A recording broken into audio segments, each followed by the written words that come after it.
requisite energy, energizing Gambia. KGI Fashion Shop, Standard Chartered House, now brings you the very best ladies' lingerie, dress and tops, fashion jewelry, house curtains, ladies' wigs and mesh, ladies' shoes and matching bags, incense, coats and blazers for ladies, and much, much more. Wonderful men's fashion, including men's shirts and trousers. The best prices in town at KGI Fashion Shop. Go to KGI Fashion Shop.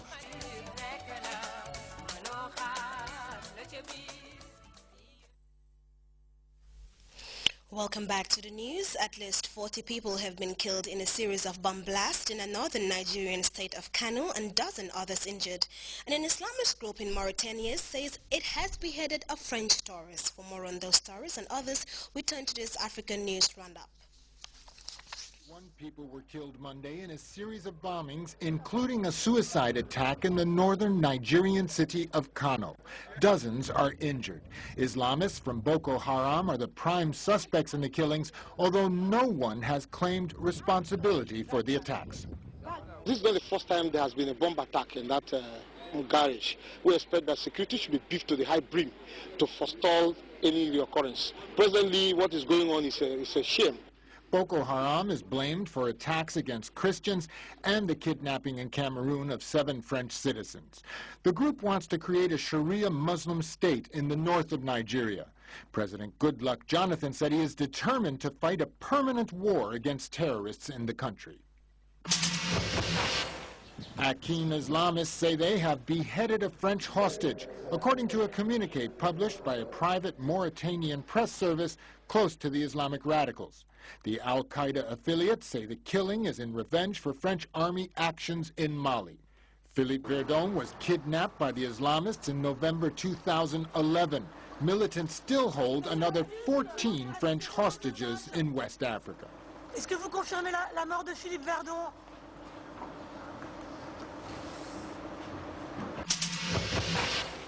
King Mohammed VI of Morocco is in the Côte d'Ivoire on the second leg of his mini-African tour.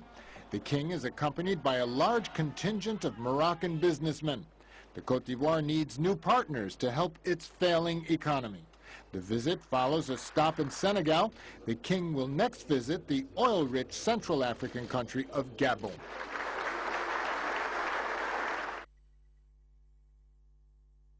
President Obama is visiting Israel for the first time as President of the United States. The 3-day visit by Barack Obama is seen as a first step towards warming frosty relations between him and the Israel Prime Minister Benjamin Netanyahu. We have more on that historic visit in the CFI report. President Barack Obama's plane, Air Force One, landed at Ben Gurion Airport in Israel shortly after midday local time. This is his first trip to Israel as president and his first trip outside the United States since being re-elected. His smile was not fully relaxed because he knows that 3 days may not change opinions of him here. Many Israelis believe he is very pro-Palestinian and must be convinced otherwise. And Prime Minister Netanyahu is not a great friend of Obama. Across this region, the winds of change bring both promise and peril. So I see this visit as an opportunity to reaffirm the unbreakable bond between our nations, to restate America's unwavering commitment to Israel's security. After the airport speeches came a quick visit to an Iron Dome anti-missile system set up nearby for the visit, largely financed by the United States. Then the motorcade began the 45-minute drive to the King David Hotel in Jerusalem. Obama will meet with Israeli students, but does not have a peace plan with him to propose to anyone. The president says he is here to listen to Israelis and Palestinians. He will also go to Nativity Church in Bethlehem in the Palestinian West Bank and will meet with Palestinian Authority leaders. They believe that Washington has been putting little pressure on Israel concerning settlement construction. Iran is also a major subject of concern. The United States and Israel do agree on one thing. They will not let the Islamic Republic manufacture a nuclear bomb. The Pakistani girl shot in the head by the Taliban last October has finally returned to the classroom. Malala Yousafzai was targeted because she stood up for girls' education and has since become an international symbol for women's rights and won a nomination for the Nobel Peace Prize. Let's look at the CNN report for more on Malala's first day at school. Campaigner is herself learning again. You will go to school by yourself, okay? You will be independent. Anxious and escorted by her father, Malala Yousafzai heads towards her first day at a new school, swapping the classroom of Pakistan's Swat Valley for the private halls of Birmingham's Edgbaston High School.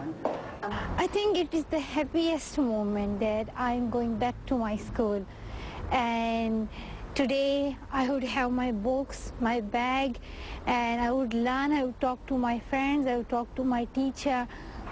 It is 5 months since the Taliban attempted to assassinate Malala. Her life saved in Pakistan, her skull rebuilt in Birmingham. She has defied the odds, and with these images released by her and her family, she defies her enemies' attempts to silence her. Her return to school is a symbol of the simple yet powerful message Malala conveys. Her campaign for women's education will not be stopped, either by a change of country or by a bullet. We aim that once she's in school, she'll be a normal girl, she'll follow the normal rules, she'll be taught along with everyone else, and we will support her. Her new school motto translates as faithfully, bravely and successfully. Her new classmates will not have to look far to find someone who encapsulates those characteristics. Rupert Evelyn, ITV News, Birmingham. Well, we now take our second break. When we come back, Fatou Jassi joins us for sport.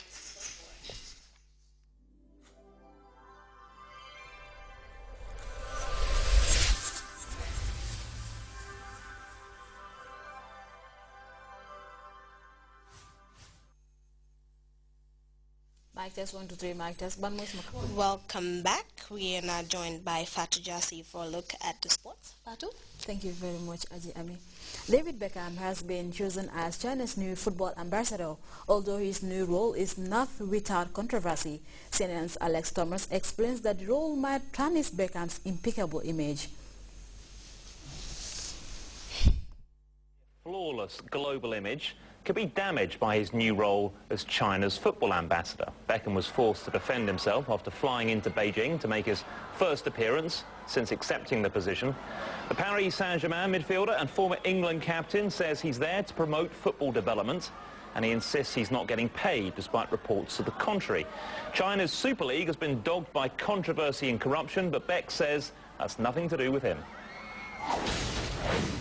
I don't think there will be any damage to my reputation simply because I'm not a politician and I'm not involved in any scandals and corruption that has gone on in the past. I'm here for the future. I'm here to be an ambassador for the grassroots football and for the the continued success of the game leading forward. Whatever's gone on in the past.